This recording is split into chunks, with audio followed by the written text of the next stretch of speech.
The greatest feeling in the world was holding my own gun. I'm hypertensive, but all my decisions been wholesome. My independence had me flipping on siblings I stole from. Said I'm just big and loud. Well, £1/2 is my silent treatment. I punched out plugs I could've stopped from eating. Stash of the Prada, shy nigga got a gun in the mask in the grass, it's a popper. I was Robin Hood with the stock, don't get shot up. Now I'm watching Robin Hood and my stocks, they just shot up. That's all it is.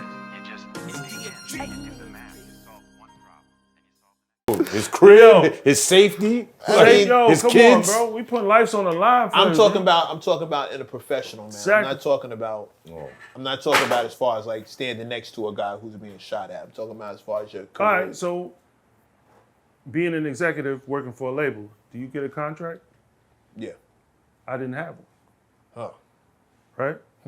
So you see someone else come in, she's a white lady, she gets the contract. So you be like, damn, homie. So she gets that, but I don't?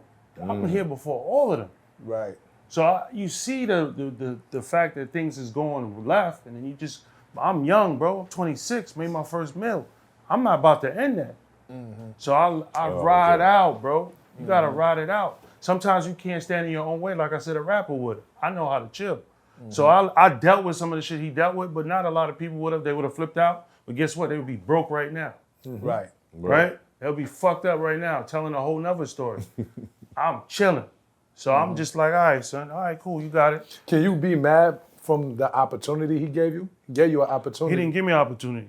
I called his phone. I'm talking when he got shot, right? And he could talk again. He called you. my house. Right. Under my house.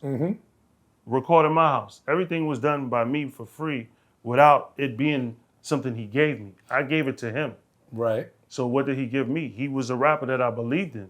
There's a million rappers I worked with that still didn't make it. Not a million, but a lot of rappers they ain't making it. But when he made it, he brought you with him. Brought me with him, or I was the one that was built to be with him because I was the one moving the motion. I'm saying he could have been bringing Chris Lighty to the table to Right. bringing Theo to the table. right. These are chess places that made the right moves. Right. This is people that I said that need to be in the team. Right. There's not people he brought to the table. Right. So I added you value. made those calls. I added Yeah, value. it was your foundation. I added value to the foundation of what built us. Right. These are not people that he said, yo, I'm gonna go get Chris Lighty. I said, yo, Chris Lighty's the one. So why not do paperwork? I wanted paperwork, but the homie didn't want to do it. So that's where we started going left. When you brought it up. Yo, he's like, yo, Shaw, I did this on my own, bro. I'm with you fucking the whole time. But this money changes people, bro. So I had to get used to that. Money I reveals see niggas people. walk in my house broke, walk out rich. I'm still the same nigga when they walk in and when they walk out. Ain't nothing, none of that money ain't changing me. Did you ever, through this whole journey with him, did you ever put yourself in his shoes and try to play I put how myself he was in his thinking? shoes several times. That's why I had the calmness in me, like to just accept certain shit. He really been around people he couldn't trust. Like he from the hood, talking to he had some issues. I understood that. I knew where he came from growing up. So I put myself in his shoes half the time. But after a while, it's like, yo, come on, bro. If you look around him, you walk in the room, right? Who's the powerful men around you besides yourself? Jay-Z walk in the room, he got at least 5 other powerful men, millionaire men next to him. That's a part of his team that he's about. That's what we got to be about. I'm thinking I'm coming, like I said, Russell Simmons, Def Jam, intern, and seeing a whole bunch of black employees, seeing Russell hire them. I'm thinking this is what we about to do. Right. But he from the hood, so he on some, So you think he gonna cut it short. do you think he think that you was making money behind his back? Absolutely not. There was no money. There was times I would bring him money. He's like, where you get that from? I would show him money that we made out of people putting up posters and pictures and people standing in front of them. Yo, my boy Flicks did that. Here's an extra 5. Let me see your pocket, shot. He thinking you got some more money. Bro, I'm giving you money you don't even know. You know what I'm saying? So he didn't, you know what I mean? So Yo, it's that's just a crazy. different dude, bro.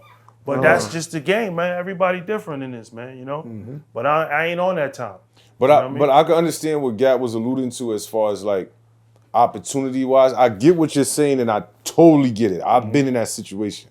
So the fact that you helped build a house, right? You laid the cement, you put the concrete together, right? You put first floor, the second floor, the third floor, and you said, all right, come in. Yeah. Now you can come in, and we're gonna rent out units and do this and make money doing that, right?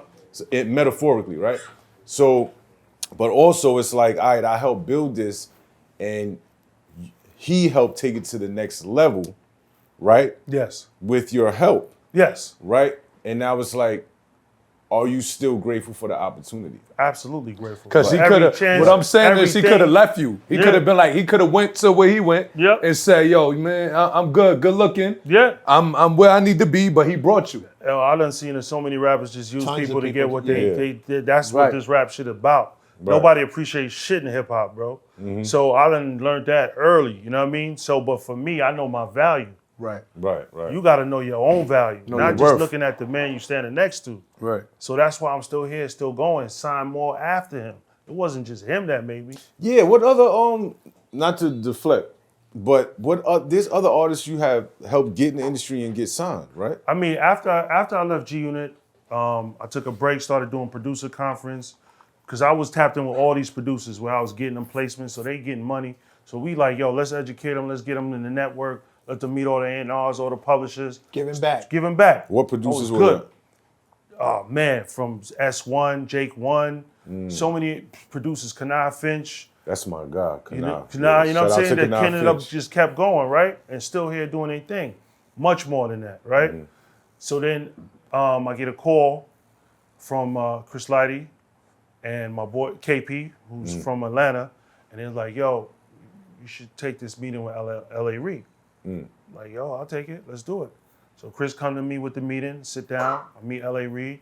LA Reid, me and him and Chris talk. A month later, I get a contract to be senior vice president of Def Jam. So I go to Def Jam. A month after I get my deal, I sign Big Crit. Then probably 8 months later to a year, I signed 2 Chainz. You signed 2 Chainz? I signed 2 Chainz. Now 2 Chainz was doing his thing. Yeah, he was down with DTP. He was down with DTP, but this was at a moment where he brought himself out of that. He brought himself out of that, and he was kind of having issues.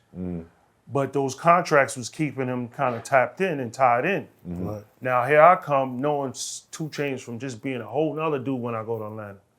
Real one too. So he is always pulling up. So I spent a lot of time with him with Buck, and I got to see how just real nigga and a good dude he was in the music. And he dropped that mixtape. I'm hearing these records. I'm like, wait a second, man, this is crazy.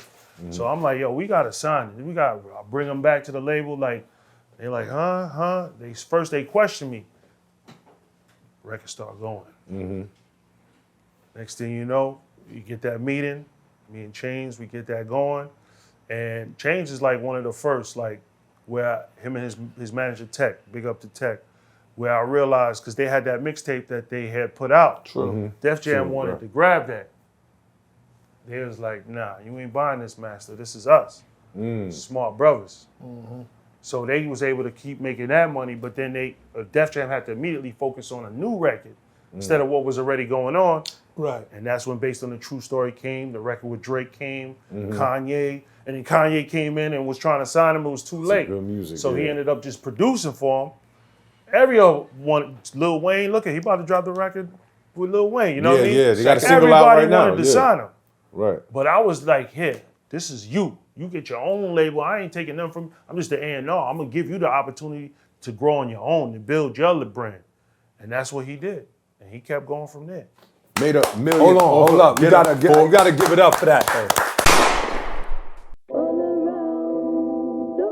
It's all around. Look around you, man. You can find inspiration. You can find discouragement. It all depends on you. Perception is everything. Some people just hear another song. Some people hear the greatest. A nigga used to have no chill. Nowadays I bump side A. Traffic going bumper to bumper, stuck on the highway.